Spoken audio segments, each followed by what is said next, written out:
Hey guys, welcome back to our channel. In our previous video, we talked about the sandcasting process. We also discussed its advantages and disadvantages. If you haven't checked it out, the link is in the description below. Did you guys wonder how exactly we obtain the complex shapes using the sandcasting process? Well, that's our topic for today. The sandcasting process requires a pattern during the creation of mold. These patterns are the exact replica of the shape to be manufactured. A proper understanding of patterns is required for manufacturing various shapes, and hence, we will talk about patterns and their types today. We know that patterns play a critical role in the sandcasting process, don't we? Without a good pattern, manufacturing any shape using sandcasting would be practically impossible. For a pattern to be usable, it must be low cost and easy to repair. A good pattern must be lightweight and should be able to withstand the forces during the ramming process without deformation. It should be easily removable and not change its dimensions due to moisture. Any pattern which meets these requirements are considered good and usable for the casting process. However, just like everything around us, these patterns are also classified into several types. What are these types? Time to find out.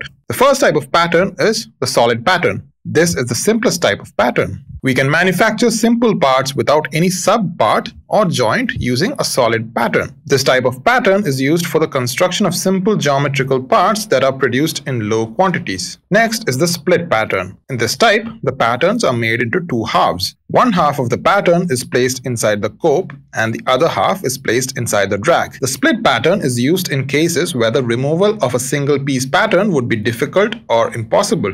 Complex parts are manufactured in moderate quantities using split patterns. We talked about split patterns, right? Do you guys think that there are patterns with more than two parts? Well, the answer is yes. A pattern that is divided into 3 or more parts is known as a multi-piece pattern. In such patterns, the parts between the cope and drag are called checks, as shown in the image. Now let's move to the next type, match plate patterns. This type of pattern is very similar to the split pattern. However, in a match plate pattern, the two pieces of the pattern are attached to the opposite sides of a single plate. This type of pattern helps in ensuring the proper alignment of the two pieces. It is often used when the process is automated and is suitable for large production quantities. Another major type of pattern is the cope and drag pattern. This pattern is very similar to the match plate pattern. However, in this pattern, the two pieces are attached to two separate plates. The cope and drag pattern is used for manufacturing large parts. Is that all? Well, no. The types of patterns we have studied so far are not well suited for mass production of castings. But this is where the next topic of pattern comes. The next type of pattern is the gated pattern. This type of pattern is used in the mass production of castings. With this type,